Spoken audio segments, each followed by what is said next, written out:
कोथळी ग्रामपंचायतीत घरपट्टी पाणीपट्टी वसुलीत घोटाळ्याचा आरोप. संजय नांदणे यांची पत्रकार परिषद. चौकशी आणि 50% सवलतीसाठी 18 डिसेंबरला ठिय्या आंदोलन.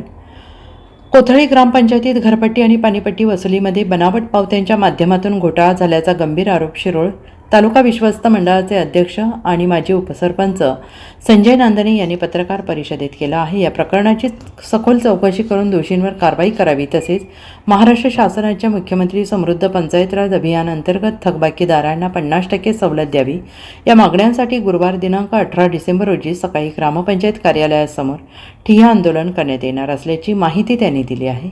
नांदणे यांनी म्हटलं आहे की ग्रामपंचायतीकडून घरपट्टी आणि पाणीपट्टी वसुलीत अनियमितता असून नागरिकांना बनावट पावत्या देण्यात आल्याचे प्रकार समोर आलेले आहेत. त्यामुळे ग्रामपंचायतीच्या कारभारावर गंभीर प्रश्नचिन्ह निर्माण झालेले आहेत. या प्रकरणाची निष्पक्षपणे चौकशी होऊन जबाबदारांवर तात्काळ कारवाई झाली पाहिजे अशी मागणी त्यांनी केलेली आहे. या संदर्भातील निवेदने कोथळी ग्रामपंचायतीस देण्यात आलेले असून माहितीसाठी गटविकास अधिकारी, पंचायत समिती शिरोळ तसेच जयसिंगपूर येथील पोलीस ठाण्यासही निवेदनाची प्रत देण्यात आल्याचं त्यांनी स्पष्ट केलं आहे.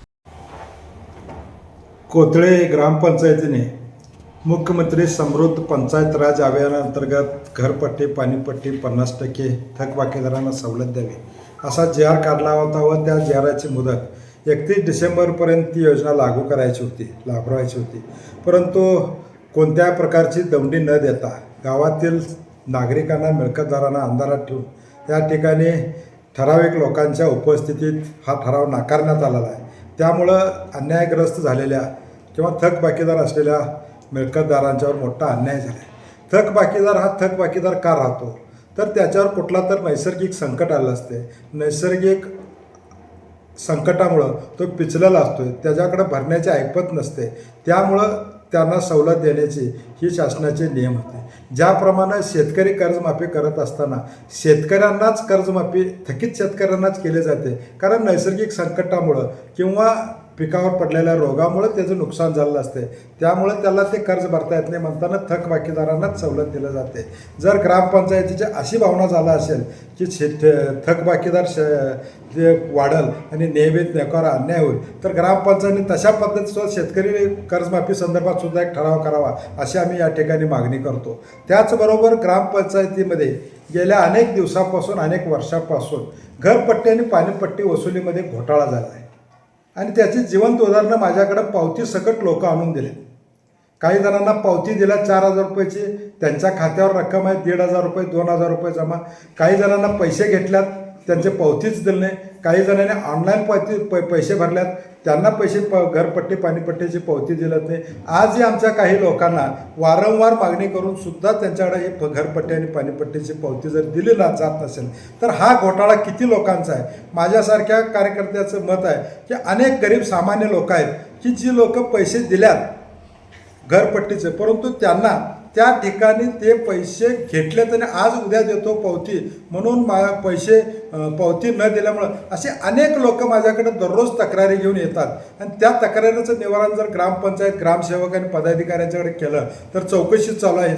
कशा पद्धतीची चौकशी चालू आहे? वर्षानुवर्ष किती दिवस हा कासा अनागोंदी कारभार चालू आहे? या सर्व कारभाराचा जाब विचारण्यासाठी आम्ही सर्व ग्रामस्थ या ठिकाणी या आंदोलनाची भूमिका घेतल्या. आम्हाला आंदोलन करायची हौस नाही. आम्ही विकासात्मक काम करणारी माणसं आहेत. गावच्या विकासासाठी आजपर्यंत आम्ही 21-22 कोटी रुपयाचा निधी आणण्याचं काम केलं आहे. परंतु असले विध्वंसक काम आम्ही करणार नाही. परंतु चुकीला चूक म्हणायची जबाबदारीसुद्धा आमच्यासारख्या एका कार्यकर्त्याची आहे आणि ती आम्ही चुकीला चूक म्हणालो आहे. कुणाला जर याच्यात राजकारण वाटत असलं हा त्यांचा दुर्दैव आहे. परंतु आम्ही विकासात्मक काम करत असताना सर्व समाजाला, सर्व घटकांना आणि सर्व रस्तेकरांना आम्ही न्याय देण्याचा प्रयत्न 5 वर्षात केला आहे. 5 वर्षात आम्ही अशी कोणतीही भूमिका घेतली नव्हती.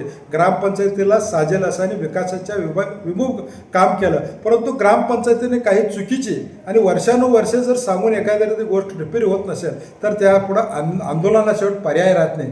त्या भूमिकेतनं आम्ही या ठिकाणी ह्या आंदोलनाचा इशारा दिलेला आहे. 18 तारखेला गुरुवारी आम्ही या ठिकाणी आंदोलन करतोय, ठिय्या आंदोलन करतोय.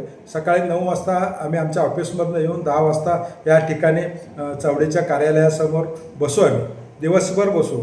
काय त्यात मार्ग निघाला तर ठीक, नाहीतर त्याच ठिकाणी दुसऱ्या आंदोलनाचा इशारा देऊन त्याच ठिकाणापासून दुसरं आंदोलन चालू होईल. परंतु त्या आंदोलनाला आणि त्या होणाऱ्या जबाबदारीला, नुकसानीला या ठिकाणी सर्वस्वी कायदा आणि सुव्यवस्था निर्माण झाला, प्रश्न निर्माण झाला, त्याची सर्वस्वी जबाबदारी ग्रामसेवक, सरपंच, सर्व पदाधिकारी आणि BDO आणि सर्व अधिकारी यांची राहील, ती आमच्या आंदोलकांची राहणार नाही, असा मी स्पष्ट इशारा या ठिकाणी आपणाला देतो. आणि 18 तारखेच्या आंदोलनामध्ये ज्यांची घरपट्टी पैसे घेतल्यात, पावती दिली नाही, त्यांनी नावं माझ्याकडे आणून द्यावं. कोणाला पावती मिळाली नाही त्यांनी माझ्याशी संपर्क साधावा, आमच्या सर्व टीमशी संपर्क साधावा आणि या ठिकाणी त्या आंदोलनामध्ये सहभागी व्हावं व आपल्या न्यायासाठी आम्ही भांडतोय, तुम्ही यामध्ये सहभागी व्हावं अशी आपल्या सर्व नागरिकांना विनंती करतो. आणि मी माझं या ठिकाणी आंदोलनाची घोषणा करतो आणि आपल्या सर्वांचं मनपूर्वक आभार व्यक्त करतो.